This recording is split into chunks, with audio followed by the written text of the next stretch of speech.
Are you planning to pitch an enterprise? Now, if you're looking to crack a deal with a big company, or if you're looking to crack a multi-crore deal, then these are exactly the steps that you should follow. Because let's face it, what do companies do? They see that a Fortune 500 companies acquired a funding, and immediately they take their pitch decks and rush into the company. Now, if your proposal looks like it can be sent to anyone, or it can be sent to anyone of that sector, you have already lost, because this is not your every other deal. This is an enterprise deal.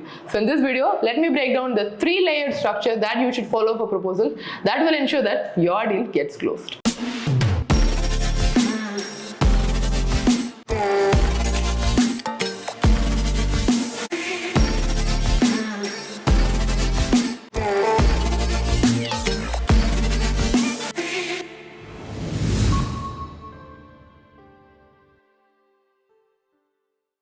So if you're new to this channel, hi, I'm Saranya Narayanamurthy. I run the Content Bot and Lion Digital. Content Bot, which is a marketing company, and Lion Digital, which is a B2B sales company, and we help businesses like you to generate leads and close sales consistently every single day. So now let's look at how do you pitch to a larger company. Now the primary difference between pitching to an SME versus pitching to an enterprise, especially if you have a larger package, then that depends purely on how curated your proposal is pertaining to that company. Now when we are doing this, we use a 3-layer approach. Now what is this 3-layer approach? So when you're pitching to a company, what makes the decision makers more intrigued with your offer is how specific it is, how elaborated it is, and how curated that is for their own requirements. So in order to do this, we take public info, private info, and insider info to get this right.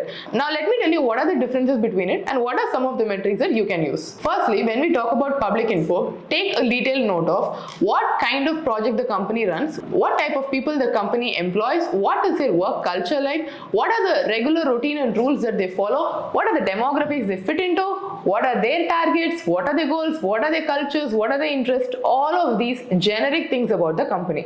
Now this follows the top layer. Now once you go in, the second comes the private info. Now when you're looking at private info, use highly intentional sales tools that will give you very clearly what type of markets these companies are focusing on, where are their sales strategy getting exaggerated, in which industry are they focusing more on, where are they collecting more info, and what are their recent white papers about, which industry are they looking to focus in. Go in a little deeper to identify more about how their recent hiring strategies are like, how their expansion models are like, what stages are they hiring in. Now when you do this, this helps you to get a better picture on what their operations look like. Now when you measure how their current operations are, that will give you a clear stipulation on what their plans are and what their future goals are.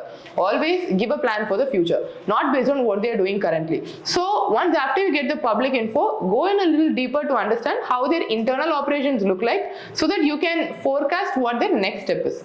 Now to get the next step right, that's where insider info comes handy. Let's see what type of insider info you can use.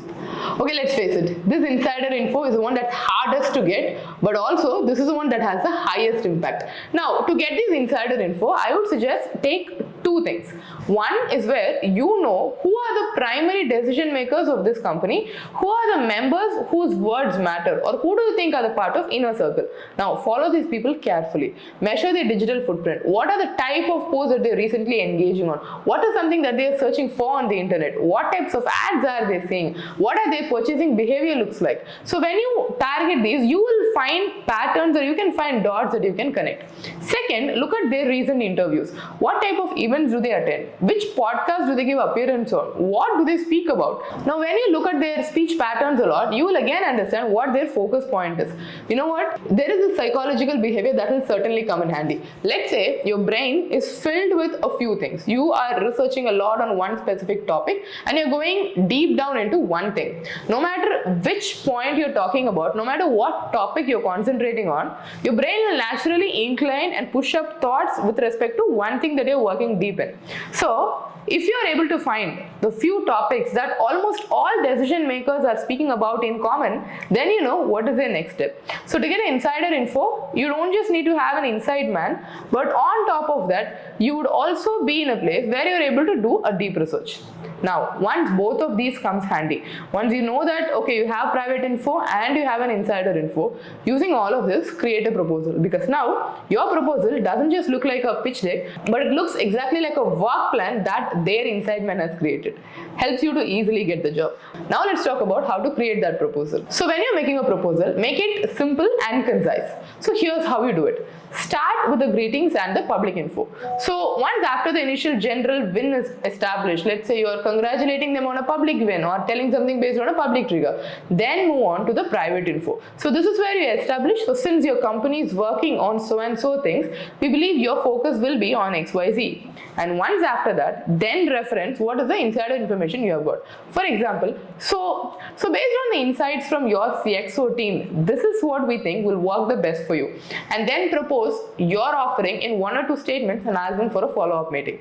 Now, if you're hitting the bullseye right, you would actually get a response. While doing this, just ensure that your email reaches their inbox and does not go to spam. So this way, you're ensuring that you craft a nice message and you're selling it to the prospects whose decisions will actually ensure that you get the sale. So adding up to it, I would also suggest while you're doing this on email, also follow up with them on LinkedIn and try to establish a contact with them to ensure that your email is read and they know what you're pitching.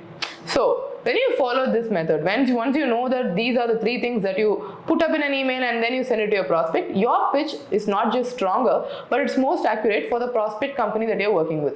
Do this especially when you're working with enterprises or you're signing any 8-digit deal.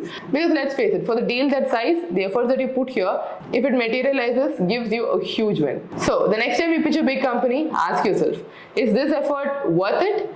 And if this director sees it, will they employ me? Because every single day they're getting tons of pitches and the worst thing that you can do is just be one among them. So with this, if you're looking to close more deals, if you're looking to generate sales, and if you're looking to close a high ticket, high value lead, subscribe to this YouTube channel and I'll meet you in the next video. So until then, stay connected on LinkedIn and on Instagram and I'll meet you in the next video. Let's close some sales.